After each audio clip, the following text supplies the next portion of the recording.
Why most vacations suck and how to travel better.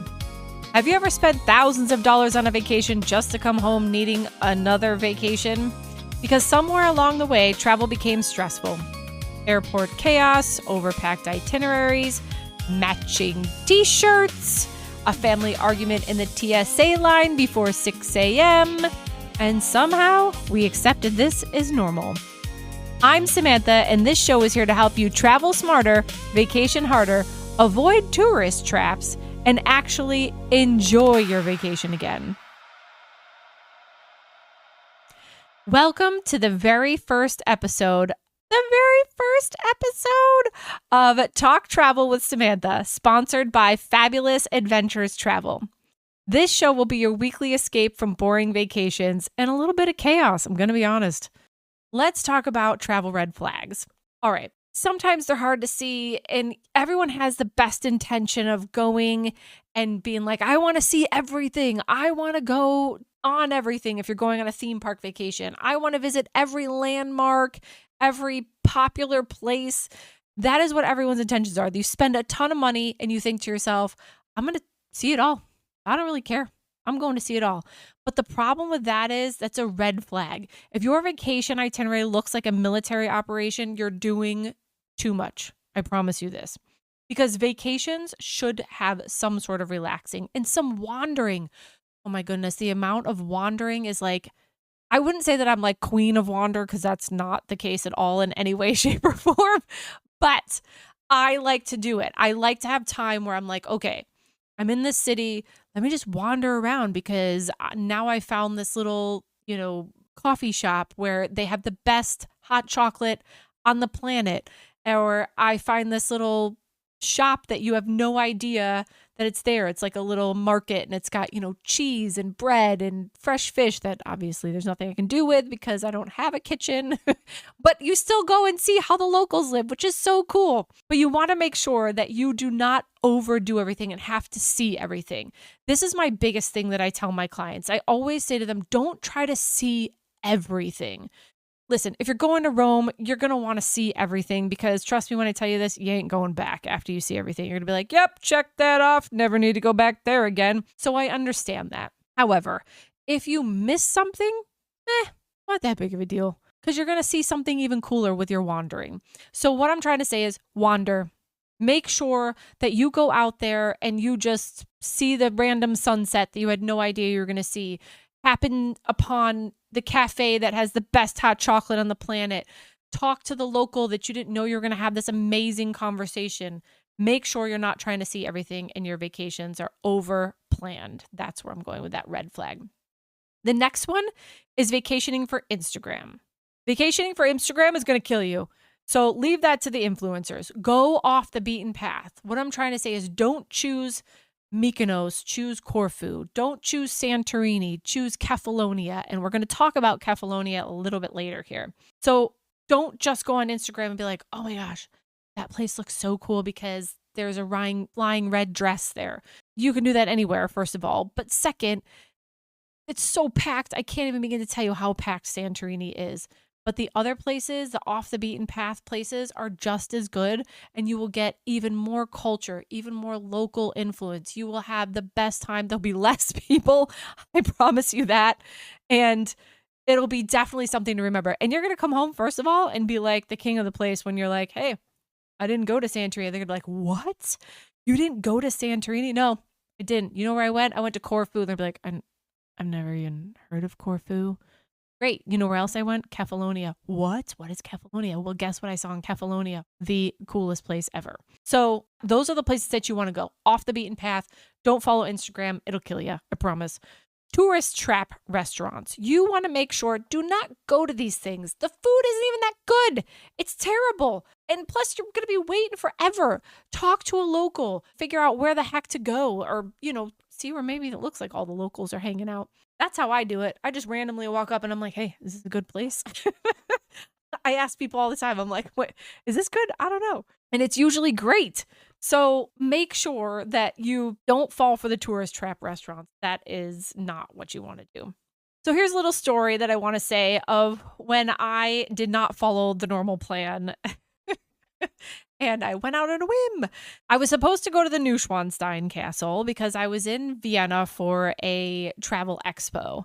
And I thought to myself, I don't want to go to the Neuschwanstein Castle. What else is close? And by the way, I've always wanted to see the Neuschwanstein Castle, just so you know. So it's on my list. It's going to happen at some point, but just didn't happen then. And I thought, what the heck do I want to do? Well, Venice is close, and it's actually uber cheap to fly from Vienna to Venice. And I had truly never been to Italy. So I thought, let's do it. Let's go. So myself and my travel partner got on a plane, flew to Venice, and last minute we had to get hotel rooms. So booked those last minute. And once we got to Venice, it was late at night and had no idea, but we're starving. And I was like, we got to eat somewhere. So we asked a local where to eat because at this point it's like 8, 9 o'clock. And honestly, I had no idea what was going to be open in Venice. The streets are dark, by the way, like uber dark at night. And it's a little creepy, I'm going to be honest, because of the fact that it's super dark. There's not many lights and the streets are tiny. Like there are these little alleyways and you're like, what? Heck, is something going to jump out at me here? I was like panicky a little bit, but I'm kidding. I felt very safe, just so you know, but it does give you this little like feeling of like, what the heck is going on? But one of the coolest cities I've ever been to. And you'll hear me say that a lot because honestly, I just fall in love with everywhere that I go. However, back to my story of finding this place. I asked a local, where the heck should I eat? And they said Acqua Pazza. And I was like, where is that? So we put it in Google, of course, because thank goodness Google's your friend when it comes to that kind of things. Because back in the day, you know, you had to figure out what left and right was in Italian and how to get there. Now you don't have to do that anymore. You just need to know the name, type it in Google and find your way around, which is amazing. You just need to be able to, you know, follow directions correctly. So we start walking, like I said, through all these streets and alleyways and whatnot. And I wouldn't even call them streets, I guess walkways, because there's no cars on the island. So we find this place and the food was phenomenal. I will never forget it. It was probably the best Italian food. And honestly, it is the best Italian food I have ever had. And I've had several Italian meals since then. But I don't know if it was just because it was my first Italian meal ever, you know, in Italy. And it was nostalgic, but the food was unreal and asking a local. So I will say that was the time that we asked a local. We ended up in this amazing place called Acqua Pazza. Not pizza, not piazza, pazza, so Pazza, and it was just unreal. The food was unreal. I had pizza, I had pasta, I had, oh gosh, what else did I have? I had the mozz and tomato, like it was just amazing. So again, goes with my story, off the beaten path, and just make sure you're wandering at some point. The next thing I want to talk about is the best travel decision I ever made, but I really want to talk about one of the best travel decisions because I feel like I do make a lot of good travel decisions, not to toot my own horn, which is kind of weird, but I do think that this is one of the best travel decisions I ever made. It was going on a cruise.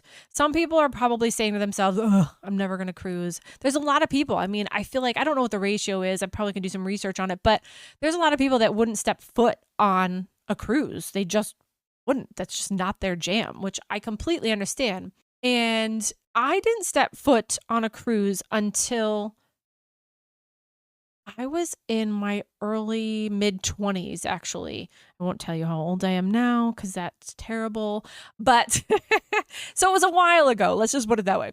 And it was because my mom was, you know, turning a certain age and she wanted to have, you know, a special birthday. So she's like, we're all going on a cruise. And I'm like, this is amazing. I've never done this before. This sounds phenomenal. So it was actually Royal Caribbean. It was Explorer of the Seas. I'll never forget it. And I honestly wasn't sure how much I was going to love it, but I ended up loving it. And I'm going to tell you why. And the reason what I use cruises for now that a lot of people don't think of. I use cruises to go and see a lot of places in a short period of time and not have to travel around with all my stuff, right?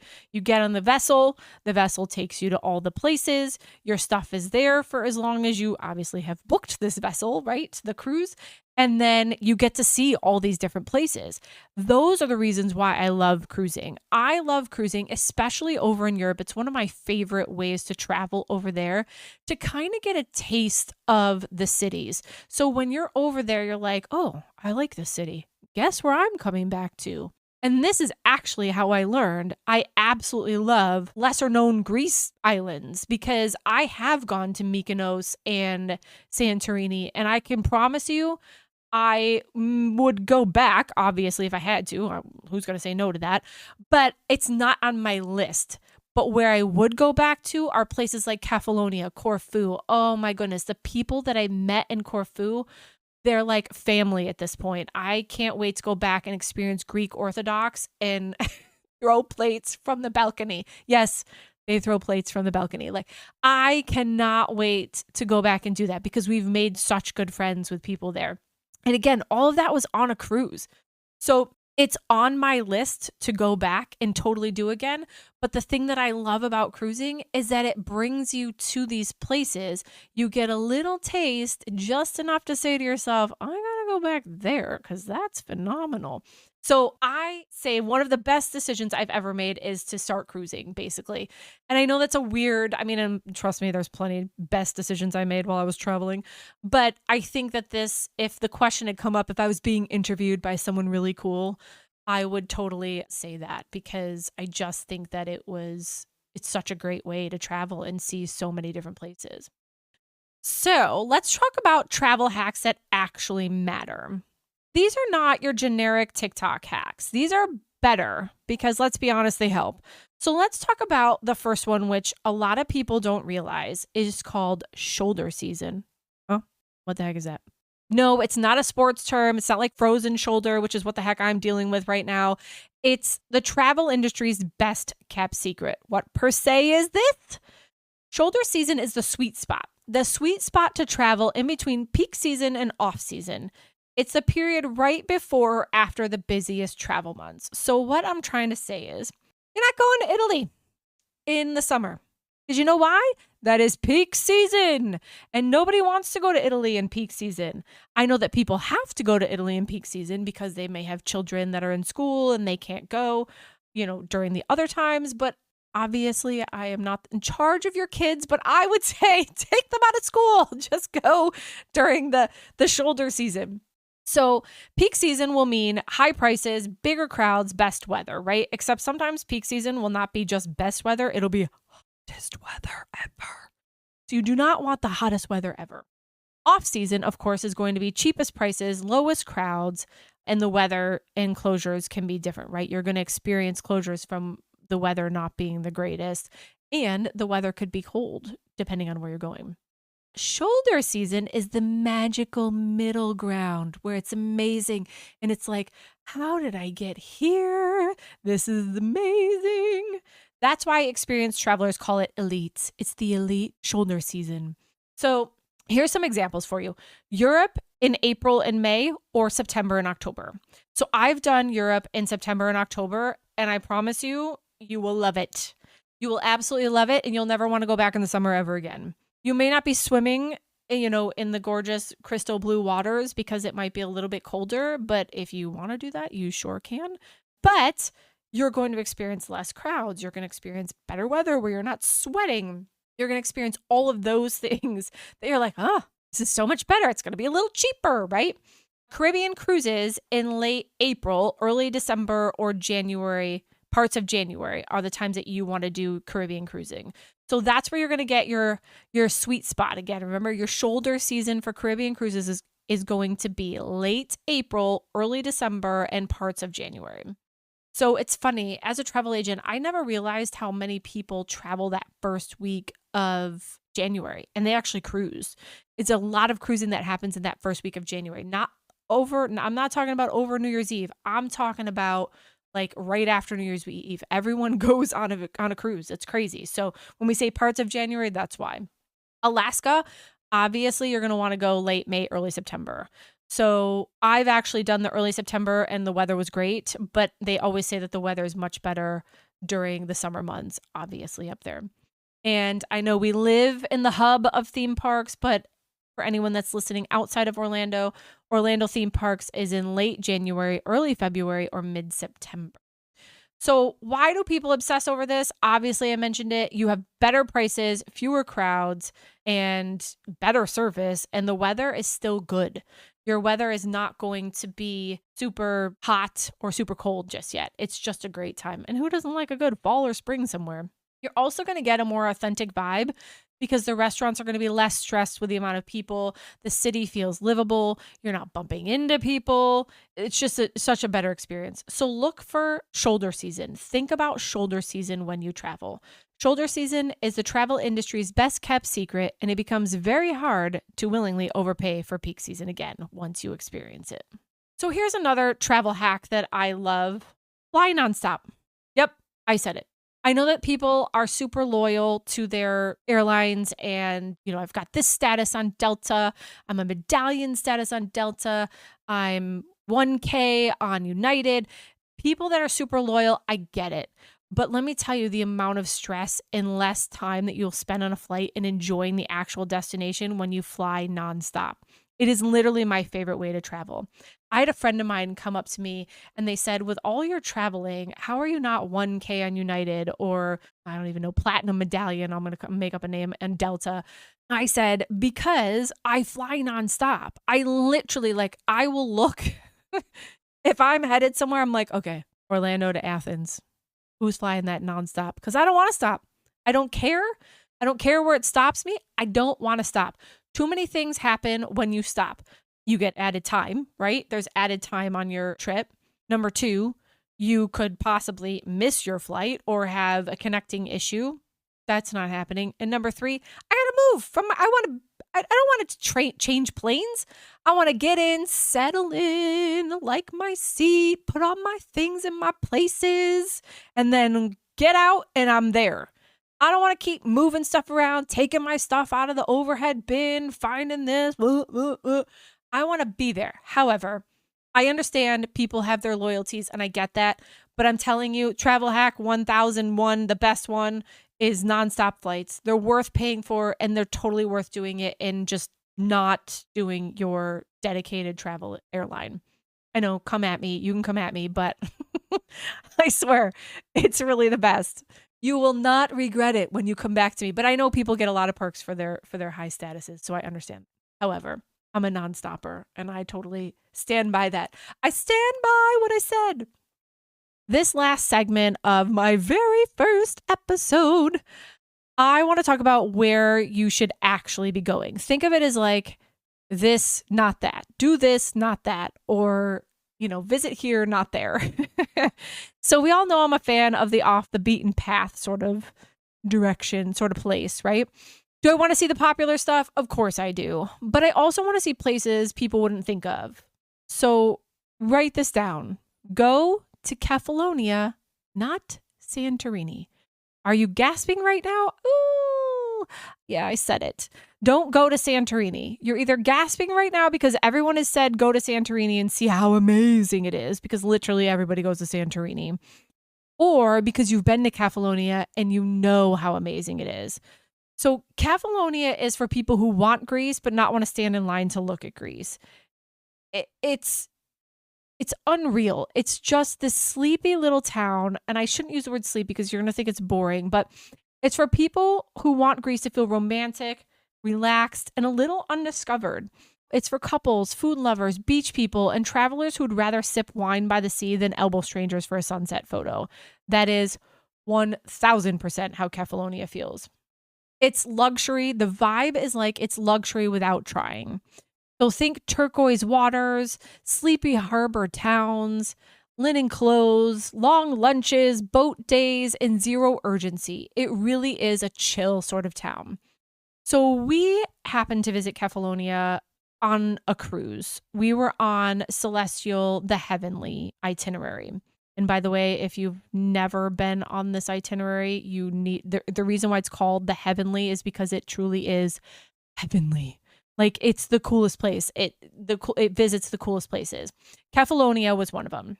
So what surprised me about it was, like I said, how laid back and chill it was, but how absolutely gorgeous it was. How dramatic and untouched it feels. 1 minute you're on a mountain road with goats, and the next you're at a beach that looks photoshopped. No joke. The beach was absolutely gorgeous. And we saw the beaches from up top because I went on shoulder season. So that was the even cooler part. So I will tell you let me just tell you that it was probably shoulder season, but the end of shoulder season going into totally off season because a lot of things were closed.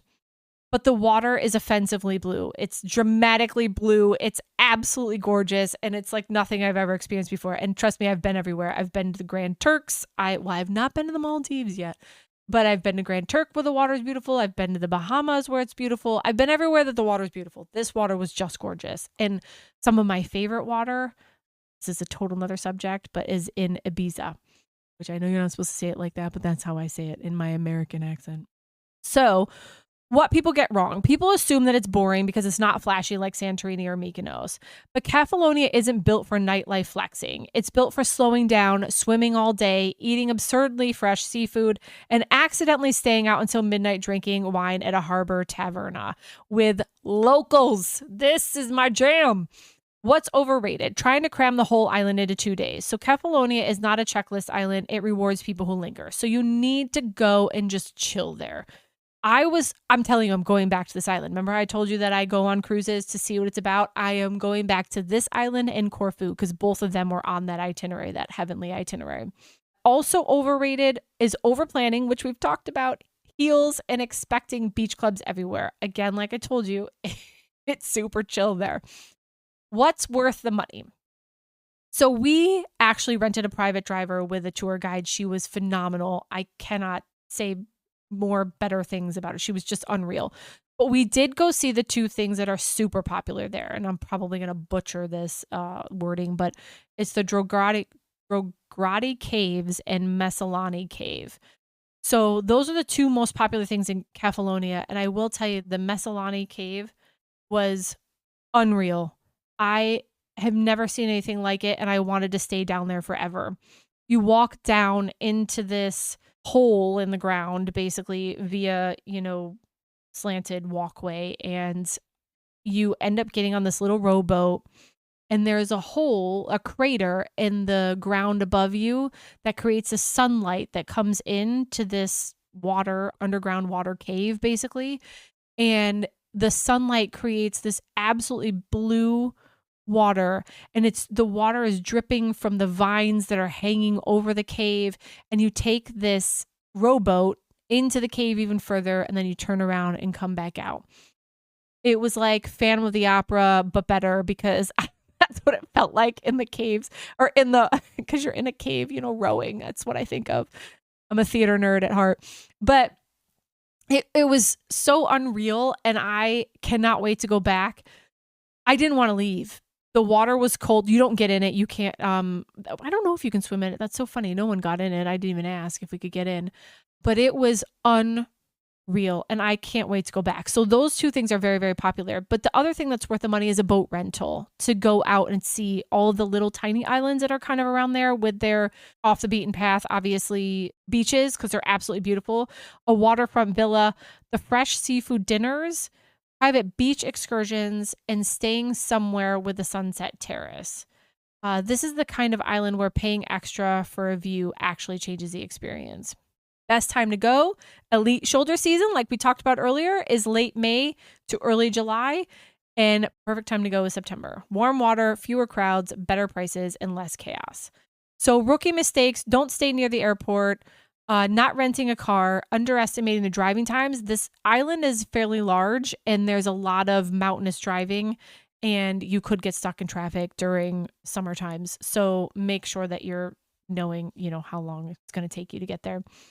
So hidden gems, I want to make a point to say this, but know that I'm probably saying it wrong, so I'm going to spell it, is Fatiri Beach, which is Fteri Beach. Assos at Sunset, which is spelled Assos. Tiny roadside tavernas with no websites, because they're the best, I told you. Random beach coves you reach by boat. So that's why I was talking about earlier, that you rent a boat and go around and check out the beaches. They're phenomenal. So Cephalonia, just to end it, but Cephalonia feels like someone accidentally left the old Greece unlocked. So if you want a laid back, chilled Greece and not craziness, go to Cephalonia. You will not be disappointed. Well, that's it for this week, folks. I can't believe the first episode is done. Woohoo! Oh my goodness, I can't believe it. Super excited. So thank you for joining me on Talk Travel with Samantha, powered by Fabulous Adventures Travel. Visit us on talktravelwithsamantha.com and drop us a note or comment. I want to hear if you've ever been to Cephalonia. Next episode, we're talking about the biggest mistakes people make booking cruises and the one cruise line that completely changed the industry. Until then, travel smarter, vacation harder, and see you next time.